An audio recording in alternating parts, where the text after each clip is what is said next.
A las 8:45.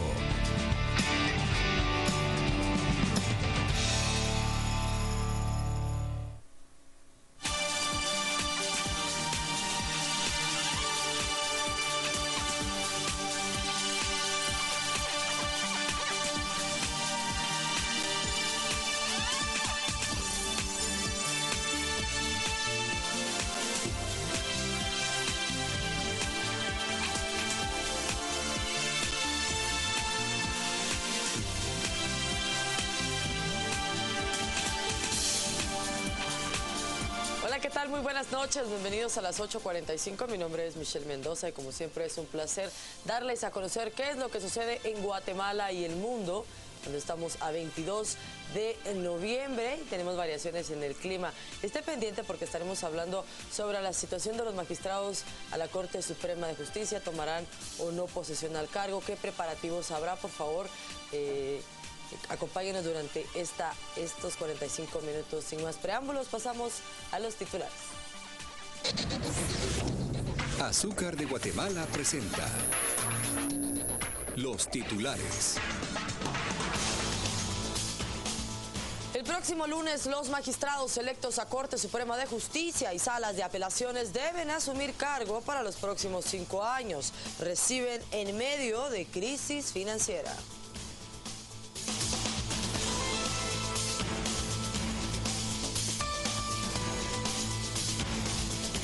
Guatemaltecos beneficiados con medida anunciada por Estados Unidos deben acudir a los distintos cónsules en Estados Unidos para adquirir su DPI, aunque el Ejecutivo asegura que la visa es el documento oficial.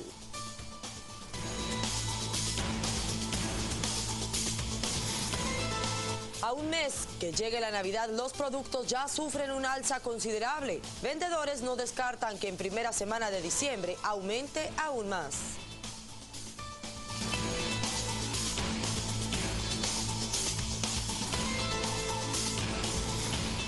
2014 podría cerrar con más de 35,000 casos de menores de edad embarazadas, según organizaciones civiles, rebasando datos del 2013.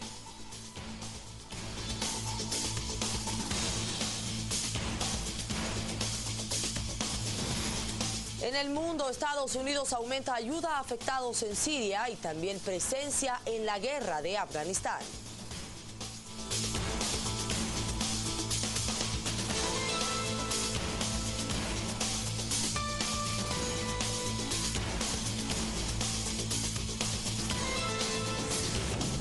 Azúcar de Guatemala presentó los titulares.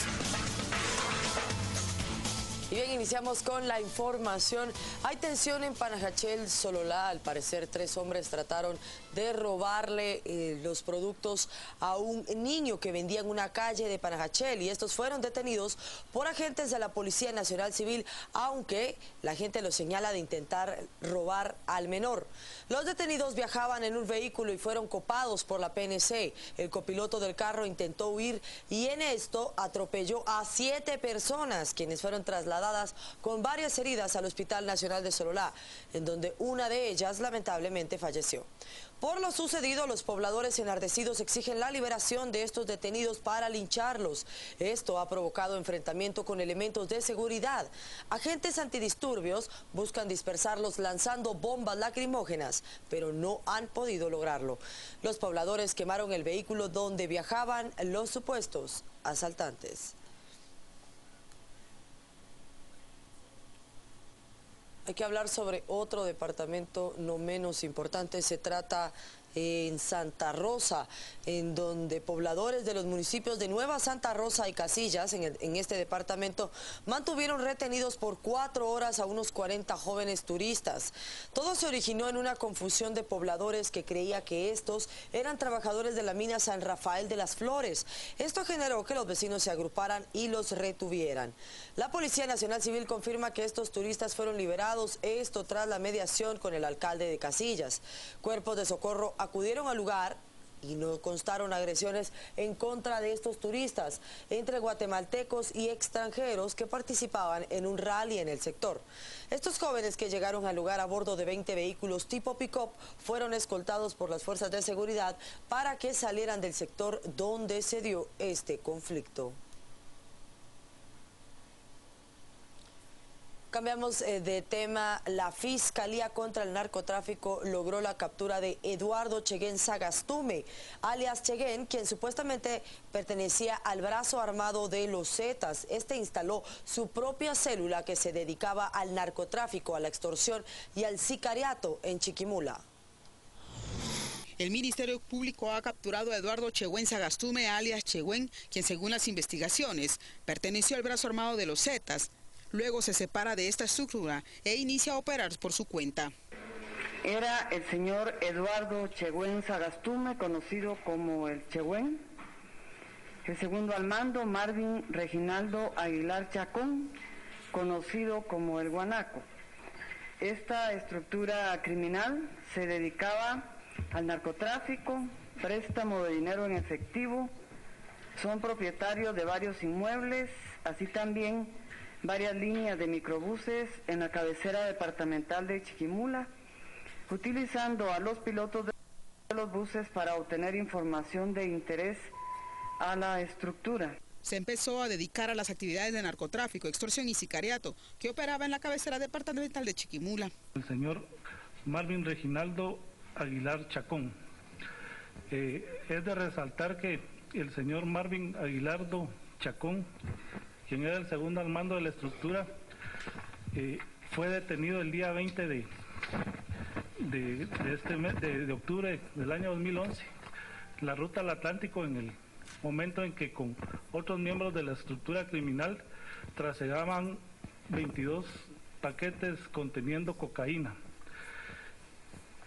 Así también, dentro de la estructura criminal se logra la aprehensión del líder operativo, el señor Wilson Giovanni López Roas, quien dirigía la estructura de sicariato, la cual tenemos abajo, y que logramos la mayoría de capturas el día de hoy de los operarios. Fueron ejecutados 18 allanamientos y 11 capturas con el resultado de 9 detenidos. Un día anterior fue detenido el segundo al mando de la estructura, quien llevaba 20 kilos de cocaína. Y para este lunes serán juramentados los magistrados a la Corte Suprema de Justicia, y en este sentido, en una sesión plenaria que ha sido declarada solemne por el presidente del Congreso. Esta se llevará a cabo a partir de las 10 de la mañana y participarán varios embajadores e invitados especiales. Con la sesión se cumple la orden de la Corte de Constitucionalidad, misma que establece que en 5 días los profesionales deben ser juramentados, al rechazar en sentencia de amparo a organizaciones civiles que aseguraban intromisión política en la elección. La sesión plenaria será únicamente para dar posesión a estos magistrados.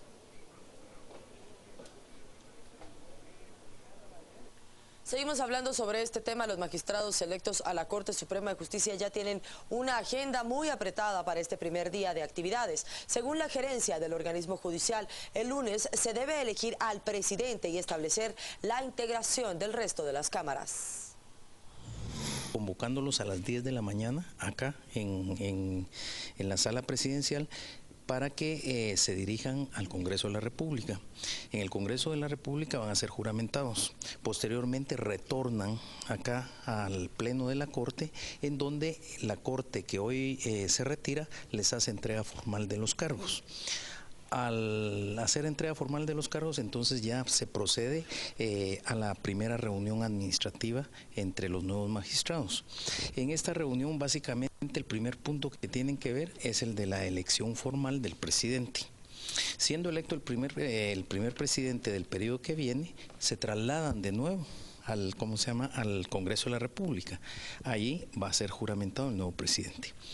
Retornan nuevamente acá al salón del Pleno, retoman la reunión administrativa y empiezan a ver el tema de la integración de las salas de apelaciones. Posterior a eso, estamos hablando de esto ya 2:30, 3 de la tarde, se está realizando lo que corresponde a la juramentación de los nuevos magistrados de las salas de apelaciones. Eso significa que es estamos terminando la jornada propiamente previa a las 4:30 más o menos de la tarde, 5 de la tarde. Pero la casa tiene problemas económicos. Los magistrados a la Corte Suprema de Justicia asumirán con una deuda de por lo menos 500 millones de quetzales. Según la gerencia general de dicho órgano, hasta el momento no hay alguna solución para solventar este problema.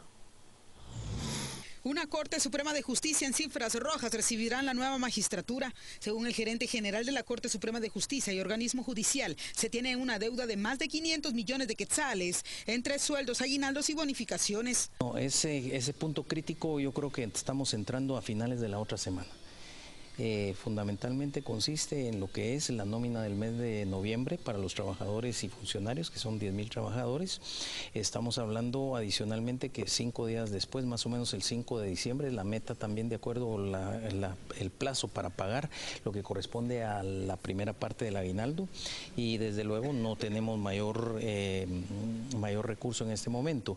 Y la última reunión que tuvimos en Casa Presidencial fue ayer cabalmente, donde los sectores afectados, fundamentalmente el sector justicia, conjuntamente la reunión con el Ejecutivo y representación del Legislativo, pues se planteó la situación, aunque no recibimos absolutamente ninguna respuesta de carácter inmediato. ¿Cuánto es lo que es necesario? Según Guzmán, hasta el momento no se tiene previsto despidos o rescindir de contratos debido a que es una decisión de la nueva Corte. Sin embargo, los casi 10.000 trabajadores no podrán contar con su sueldo, aguinaldo y otros bonos por el momento.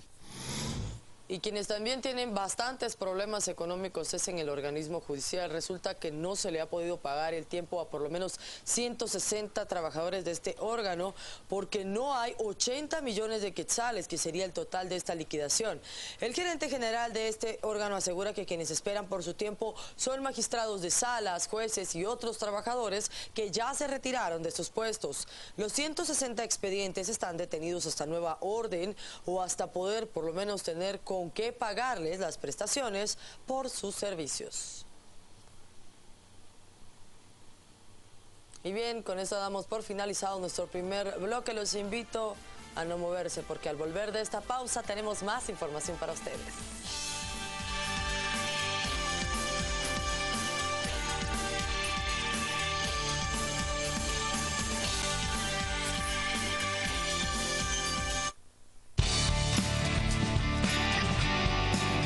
Estamos presentando a las 8:40.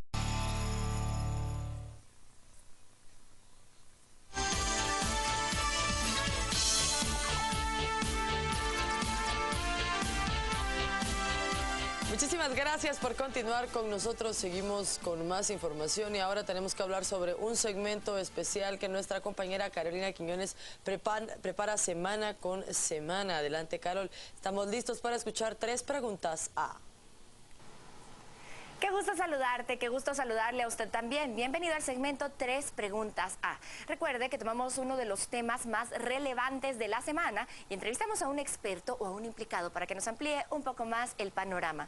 En esta ocasión, nuestro entrevistado es el comisionado de la Comisión Internacional contra la Impunidad en Guatemala, CICIG, Iván Velázquez. A él le planteamos las siguientes preguntas. La primera de ellas es la siguiente.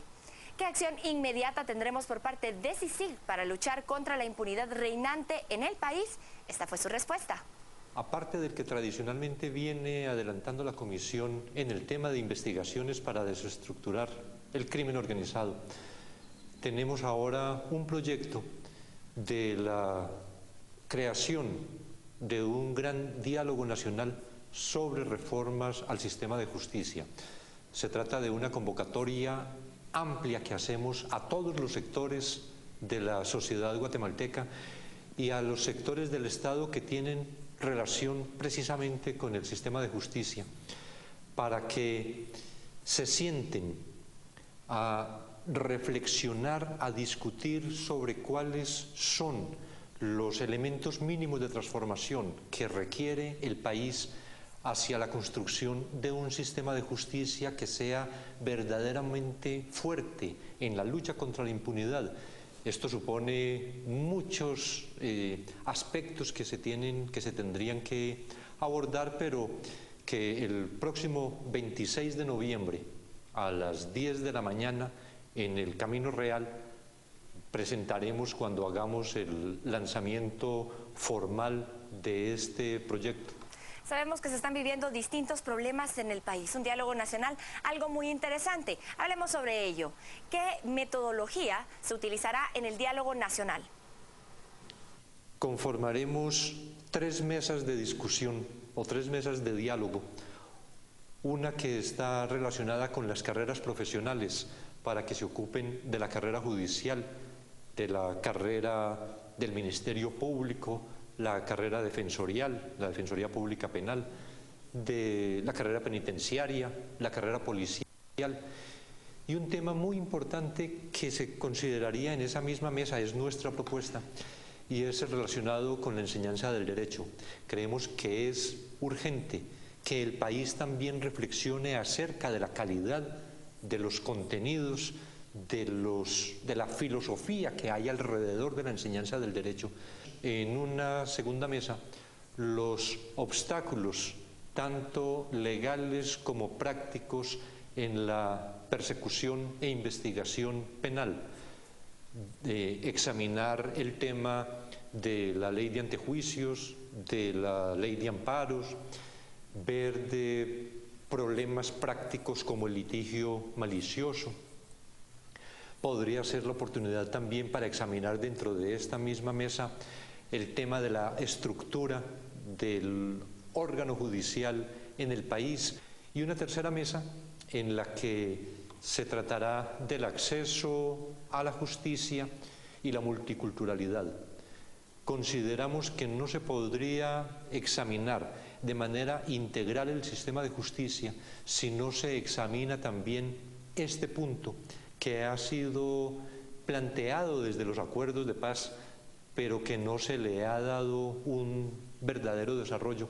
Las 3 mesas temáticas se concentrarán las personas distribuidas de acuerdo a las inscripciones que consideren, lo cual haremos precisamente en la reunión de la próxima semana, del 26 de noviembre. Muchísimas gracias por su respuesta. Ahora queremos saber, a su consideración, ¿cuáles son las principales áreas que se deben tratar en nuestro país para lograr una reforma al sistema de justicia? El tema de las carreras profesionales, que precisamente ha sido una preocupación más o menos recurrente en el país, y que más en las circunstancias de hoy acabamos de pasar un proceso de comisiones de postulación y de selección de magistrados de cortes que recibió muchas críticas, que hubo muchas dificultades en todo ese proceso, que hay casi una opinión unánime en el país que ya es un modelo agotado.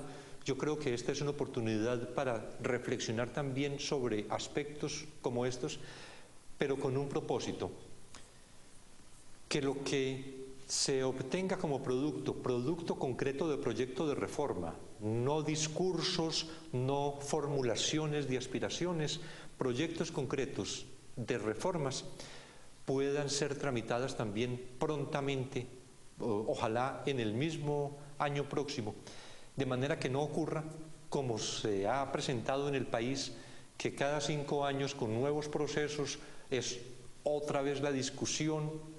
Entonces, buscar el establecimiento de unas bases más seguras. Este diálogo nacional, entonces, lo que busca es desencadenar acciones concretas para tener un cambio real en nuestro país. Muchísimas gracias al comisionado de la CICIG, Iván Velázquez, por su tiempo. Soy Carolina Quiñones. Con esto finalizamos 3 preguntas A. Regresamos a Set Central para que usted se siga informando. Muchísimas gracias, Carol, y estaremos al pendiente del tema para el próximo sábado. Tenemos que darles también información de último momento. Resulta que cuerpos de socorro indican que acaba de haber un ataque armado en la 29 Avenida y 20 Calle de la zona 5, dejando un saldo de 3 personas heridas. Ahora sí, ¿qué les parece si pasamos a información internacional?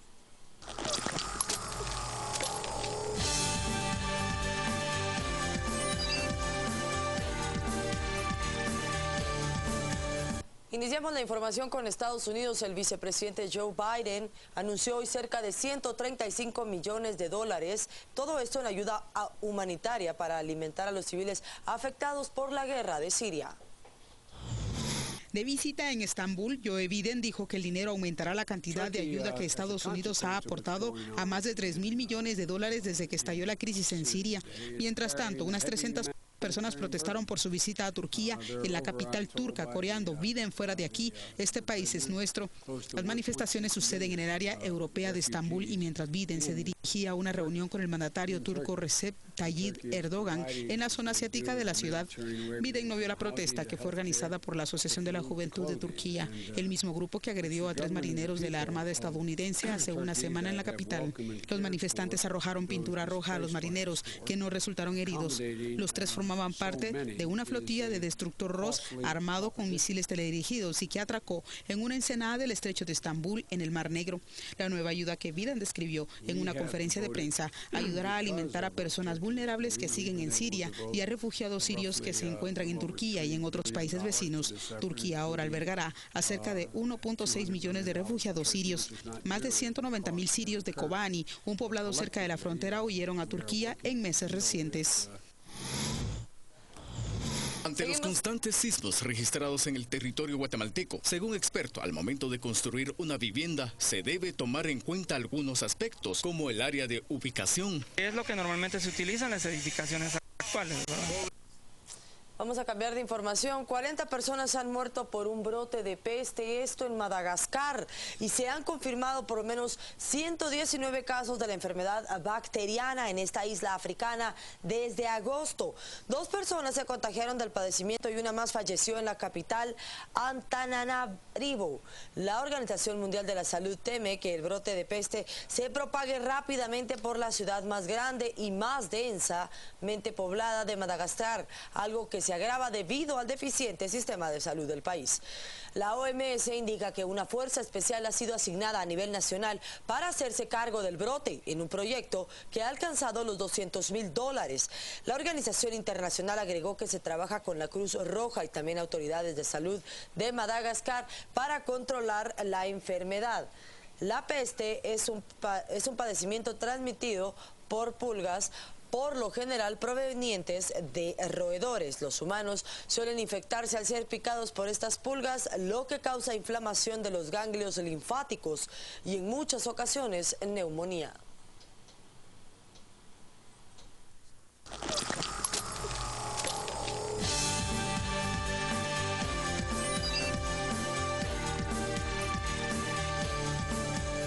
Son las 9 de la noche con 9 minutos, los invito a una pausa más, pero al regresar retomamos información que sucede en nuestro país.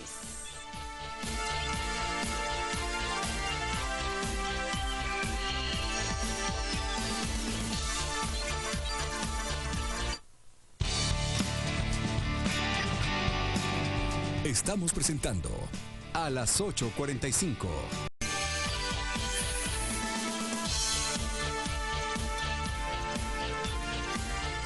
Muchísimas gracias por continuar en compañía de nosotros en a las 8:45, sábado 22 de noviembre. Retomamos información que sucede en nuestro país. Y es que los 13 cónsules de Guatemala en Estados Unidos tendrán la obligación de captar los datos de los guatemaltecos que serán beneficiados con la medida anunciada, según lo informó el presidente Otto Pérez Molina. Debe ser el Ministerio de Relaciones Exteriores que debe captar los datos para tramitar el documento personal de identificación DPI a los guatemaltecos que estén en Estados Unidos y sean beneficiados con la medida anunciada por el presidente Barack Obama, según lo informó el presidente del Ejecutivo. La decisión que yo tomé y la instrucción que les di es que lo hagan a través de los consulados. Así que los consulados son los que tienen ahora, están trabajando con el RENAP, va a haber que preparar a entrenar a las personas de los consulados, se les va a incrementar el personal a los consulados, porque normalmente los guatemaltecos que están en el extranjero lo que buscan es el consulado. Se van a hacer consulados móviles para llegar también donde esté muy lejos el consulado y que haya bastantes guatemaltecos para poderlos atender. Pero según el mandatario, el documento que debe ser tramitado por los connacionales es el pasaporte, ya que más de 200.000 cartillas están disponibles. Le estamos dando prioridad al pasaporte. Ahorita les quiero contar, hay más de 1 millón de libretas disponibles para poder extender pasaporte. Ya hay 200.000 libretas en Miami, que desde ahí se pueden imprimir los pasaportes con toda la información que se captura para poderlas llevar a los guatemaltecos que lo están pidiendo. El documento que les interesa más, y esto es importante saberlo, el documento que les importa, les interesa a los guatemaltecos que están residiendo allá es su pasaporte, porque ahora los que puedan salir beneficiados con las acciones ejecutivas que tomó el presidente Obama, lo que van a necesitar es el pasaporte, no es el DPI. El pasaporte es el que tiene validez allá en Estados Unidos. Por eso le estamos dando prioridad para poderlos atender y para que puedan entonces tener sus documentos y ser beneficiados con estas acciones que tomó el presidente Obama. ¿Cuál sería el plan? Los guatemaltecos que llegaron a Estados Unidos antes del 2010 serán beneficiados según lo instruido por el presidente de ese país. Desde la entrada en vigencia del DPI, el Estado guatemalteco no ha logrado documentar a los connacionales en aquel país por cuestión de trámite. El presidente del Ejecutivo salió a defender las intenciones de la oposición para reducir el presupuesto del Ministerio de Desarrollo, asegurando que las principales personas afectadas serían los beneficiarios, esperando que este presupuesto y los bonos también sean aprobados la próxima semana. Mire, justamente, fíjese los programas que están atacando la oposición y que quieren recortar. Es justamente el programa del bono seguro y el programa de la bolsa. Son los programas que está la oposición queriendo reducirle y queriendo quitarle presupuesto. Al MIDES es al que le quieren quitar el presupuesto. Si eso es un beneficio, como ustedes lo ven, para las mamás, para los niños que tienen necesidad de estos recursos, y por eso es que se da esa asistencia. Así que pues nosotros esperamos que haya un acuerdo, que haya una... ojalá se pongan de acuerdo las diferentes bancadas y que programas vitales para la población, porque no es a mí el que me afectan. Ese dinero del bono seguro, ustedes saben, va para las mamás. Entonces no es a mí el que me afectan, no, que es a las mamás, que son las que salen beneficiadas con este recurso. ¿De los dos temas hay acuerdos hasta el momento? Ahorita están en esas negociaciones, se han estado sentando en la mesa técnica. Algunos propusieron 2.500 millones de recorte, otros 2.000. Nosotros quisiéramos ver que llegue a una cantidad donde no salga afectado el pueblo de Guatemala. Y sobre eso es que se está negociando ahorita. Esperamos que haya un acuerdo y que la próxima semana pueda ser aprobado el presupuesto. Hay que hablar ahora sobre el Ministerio de Comunicaciones, quienes han dicho que están pendientes de ser reconstruidas por lo menos 1.000 viviendas, esto en el departamento de San Marcos, después del terremoto del mes de julio. El ministro de Comunicaciones considera que a la fecha quedan pendientes más de 1.000 viviendas de reconstrucción luego del terremoto en el departamento de San Marcos registrado en el mes de julio del presente año, que afectó a 6 departamentos más y que provocó el estado de calamidad. La etapa de demolición de viviendas, ya terminamos la demolición de viviendas, la etapa de descombramiento y nivelación de todos los lotes también ya se realizó. Ahorita estamos en la etapa de conformación de expedientes, que eso es un problema que hemos tenido. Las familias que se les va a reconstruir su vivienda tienen que contar con todos los requisitos necesarios para poder construir su vivienda.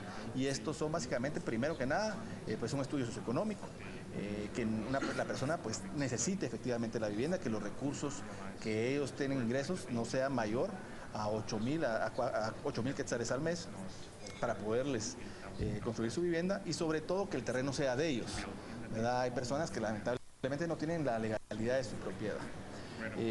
Tenemos ahorita nosotros una meta de entrega de concretar 500 viviendas nosotros y 500 viviendas del Ministerio de la Defensa, que se van a concretar para el 24 de diciembre.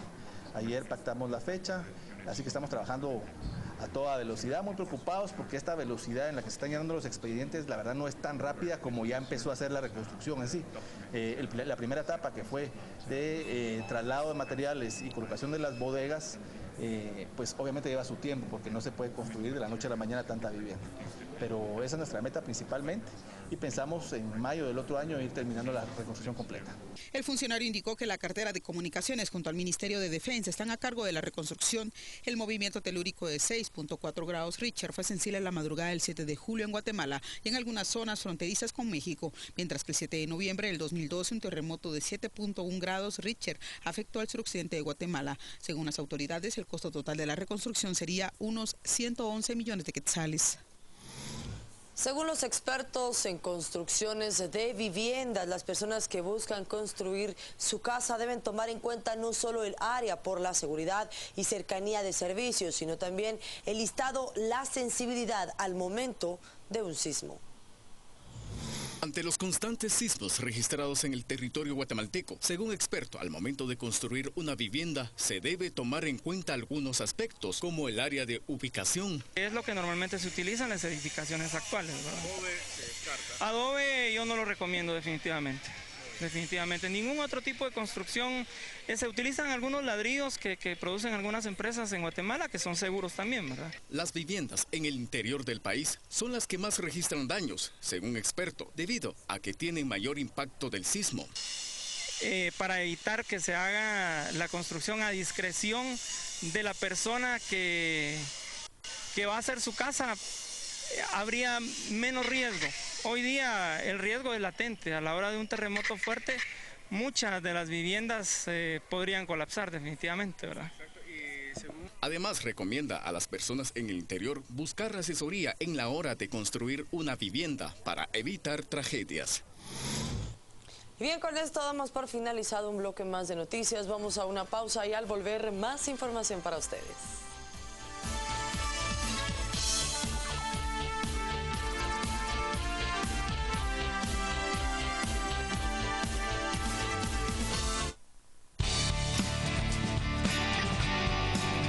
Estamos presentando a las 8:45.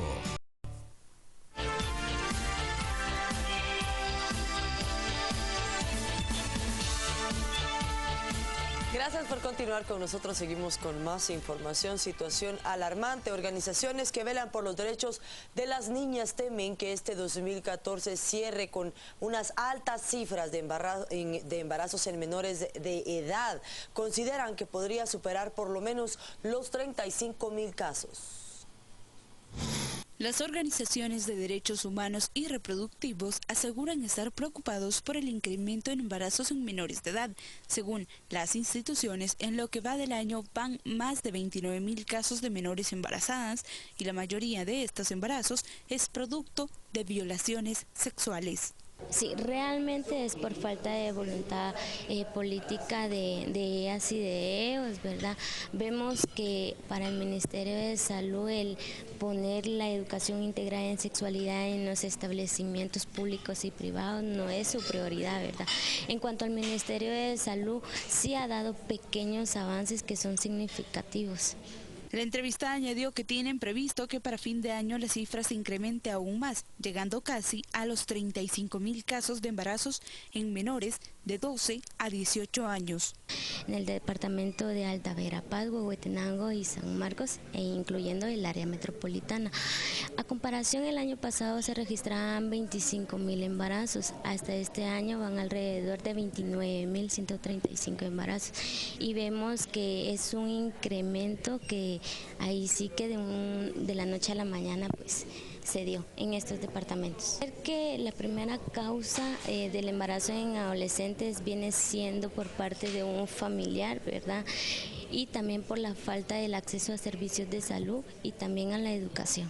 Aseguró que le hace el llamado a las entidades del país para que prioricen en una educación más íntegra y más enfocada a las problemáticas del país, añadiendo que el Ministerio de Educación tiene que hacer un plan para educación sexual.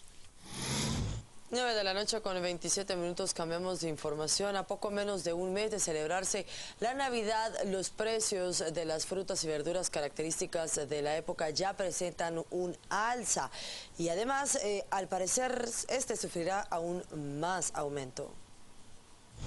Las frutas y verduras que forman parte de las recetas de bebidas y comidas tradicionales de la temporada navideña registran incremento en precios. Según vendedores, el aumento se debe a daños en cosechas a causa del frío. Uvas y manzanas, y ponche también para hacer ponche, ¿va? Plátano y pasas y hueles, todo. Hay veces subo más para 14 la libra o a 15. Manzana está a 5 la libra, así nacional. Sí, sí, así mero. Y hay importada también, pues está a 4 por 10. Para no perder la tradición de degustar un tamal o ponche, algunas amas de casas prefieren reducir la cantidad de compras. Consumir menos. ¿Por qué? Pues no alcanza. La verdura, todo eso ha aumentado más. ¿Cuánto está la verdura? El tomate, por ejemplo, está a 5 la libra. ¿Y eso se utiliza para qué comida esta temporada? Para todos los recados. Vendedores no descartan que el próximo mes podrían incrementarse aún más los precios de frutas y verduras.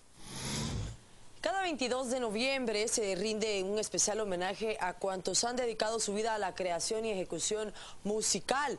La Organización de las Naciones Unidas para la Educación, la Ciencia y la Cultura, UNESCO, estableció el 22 de noviembre como el Día Mundial de la Música, con la finalidad de ofrecer un merecido tributo a los músicos, cuya contribución artística ha acompañado el desarrollo de la civilización occidental a través de los siglos. La música es además un lenguaje que une a las personas a través de los ritmos y sonidos.